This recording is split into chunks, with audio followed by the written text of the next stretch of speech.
Hello, here we are with another silent film review. Today we're looking at The Great Train Robbery.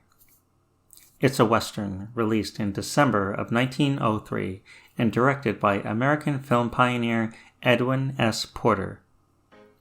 The film opens inside a railroad telegraph office. What's a telegraph, you ask?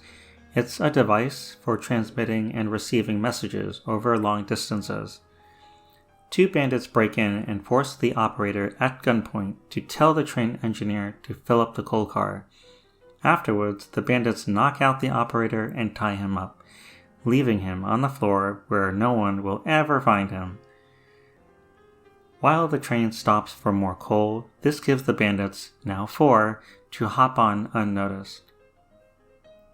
In one of the cars, a worker is working. By his reaction, he hears a loud noise. The bandits bust through the door as the worker takes cover. They have themselves a shootout, 6 feet apart. Lucky for him, he has a gun to defend himself. Unlucky for him, he's wounded and dies in a very dramatic way. Since the worker had the common sense of throwing away the key to the chest, the bandits force it open with some good old-fashioned dynamite.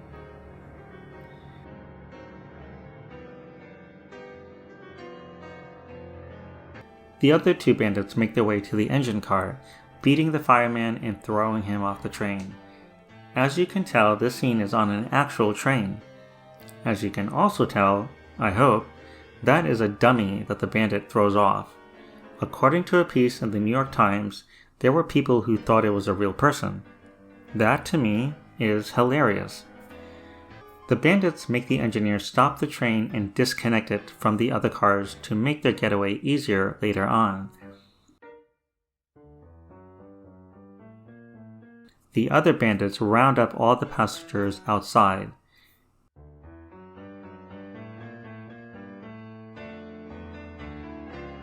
And that is a lot, by the way. The bandits don't even steal from everyone because there are just too many. One person decides to make a run because he's an idiot. I mean, he ran out into open space. Maybe if he had run behind the train car or into the woods, he would have had a chance. Then again, if that were me, I probably would have done the same thing. Once the bandits take off, the other passengers run to the fallen passenger. The bandits get on the engine car and make their escape. Further down the tracks, they stop and get off. They head into the woods where their next transport awaits. Horses. Meanwhile, the operator comes too. He tries to break free, but he only ends up falling down and knocking himself out. Goodness gracious me. Luckily for him, a child walks in. It could be his daughter, but it really doesn't matter. She walks over to her basket and pulls out a knife. A big knife, by the way. Eventually, she throws water in her father's face, which does the trick. My guess is that when he retells the story later on, he'll leave out the part where he knocked himself out. I mean, I would. At a dance hall, the locals are dancing and having fun. A stranger enters and the locals decide to have some fun with him. By fun, they make him dance by shooting at his feet.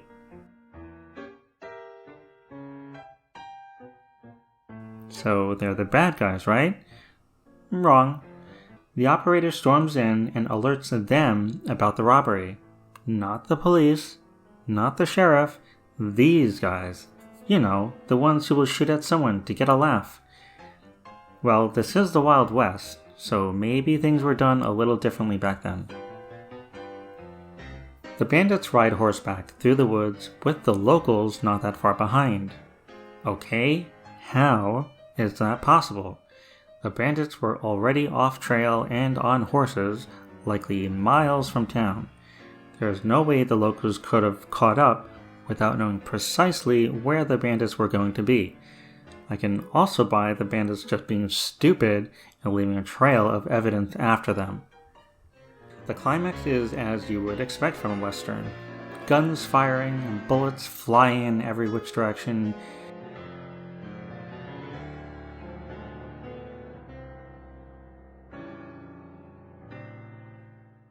and yet the horses don't even flinch.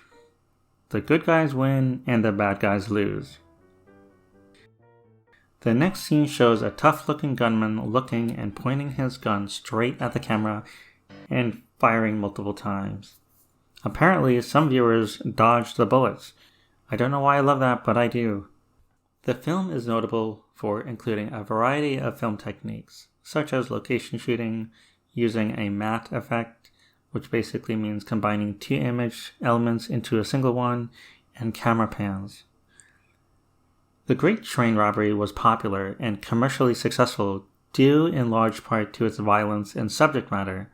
By this, I mean that train robberies were still very much a thing in the early 1900s. The film is also in the National Film Registry because it is, as they put it, and I quote, culturally, historically, and aesthetically significant, end quote. It even has a 100% score on Rotten Tomatoes, which is head-scratching, to say the least. I mean, it's a good, simple story, but getting a 100 Rotten Tomato score? Please. That just shows you to take that with a grain of salt. So here's something. While prepping for this review, I came across a parody called The Little Train Robbery. It too was directed by Edwin S. Porter just 2 years later. It is also an all-child cast, which must have been pretty rare in those days. If only there was a copy of the film, I'd totally review it. Say what? I guess I'm reviewing this then. Is this going to be more of the same, or is it its own thing? Let's find out. The scene opens on a gang of robbers lounging around in their playhouse. The bandit queen enters and all the robbers stand. Now that's respect. She orders them to put on their masks. No, this isn't COVID. This is something else. Once they do, she brings in a new recruit. If you look closely at the pictures on the walls, they are portraits of some of the most notorious criminals. Oh yeah, there's no music. Since there are no title cards either, we're back to deciphering what the characters are up to. They break into a barn and come out riding on ponies. The last gang member drops his hat. No doubt his parents are not going to be happy about that. So the robbers place timber on the train tracks in order to force the cute little train to stop.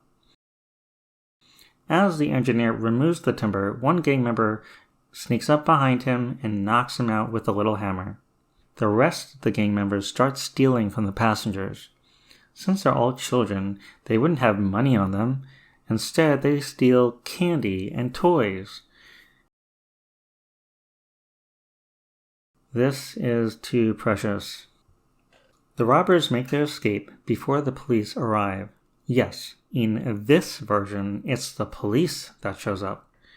The robbers abandon the train and head into the woods and back to their horses.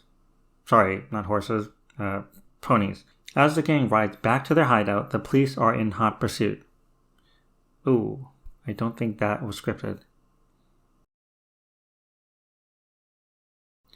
They make it back and they start handing out boxes of candy.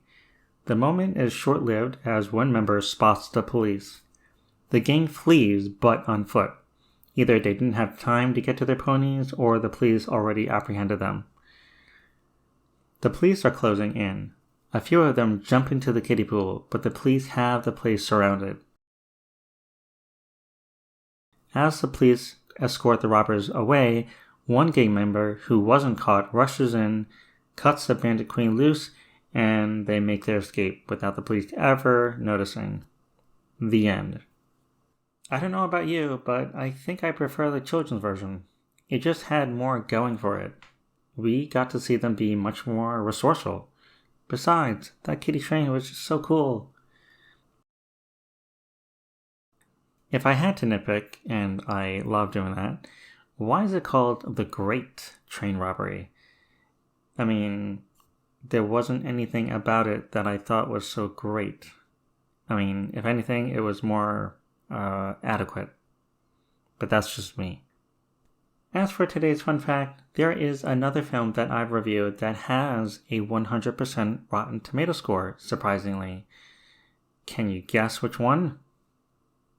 Of course it's that one. I mean, are you really, really surprised? Until next time, take care and have a great weekend.